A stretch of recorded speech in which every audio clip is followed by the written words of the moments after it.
Ito na yung tanim nating papaya kahapon, no? Kahapon pa natin to nilipat tanim at dahil hindi umulan, so ngayong araw ay uh, atin tong diligan natin ng tubig para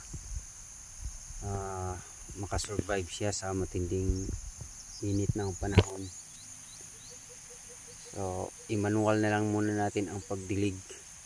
Umaasa naman tayo sa tubig ulan, kaso hindi umulan kahapon, at dahil bagong lipat pa lang siya, kailangan nating suportahan, kailangan natin siyang diligan ng tubig.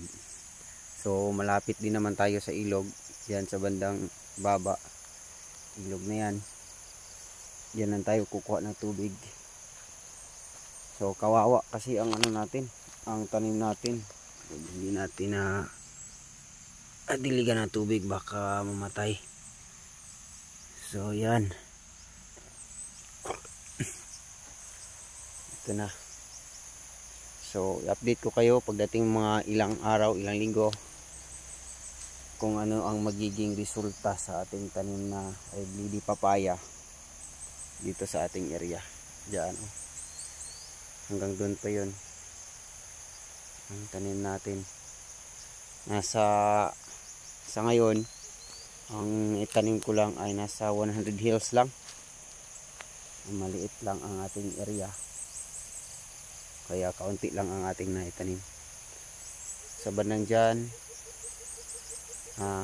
magpagpupunla pa tayo ng muto para ating idagdag sa ating tanim na red lady papaya.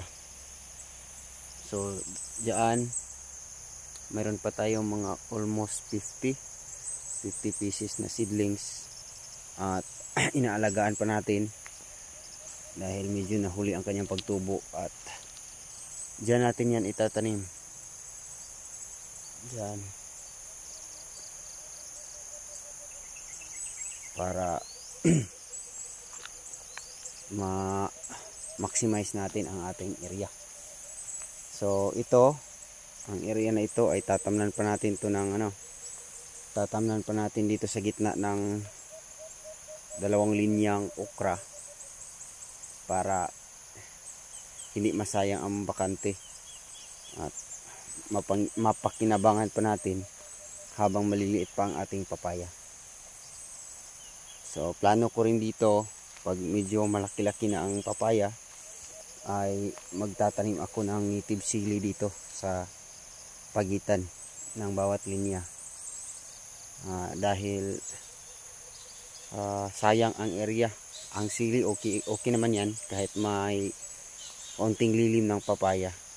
So hanggang dito lang muna guys, at magdidilig tayo ngayon sa ating bagong lipat tanim na papaya.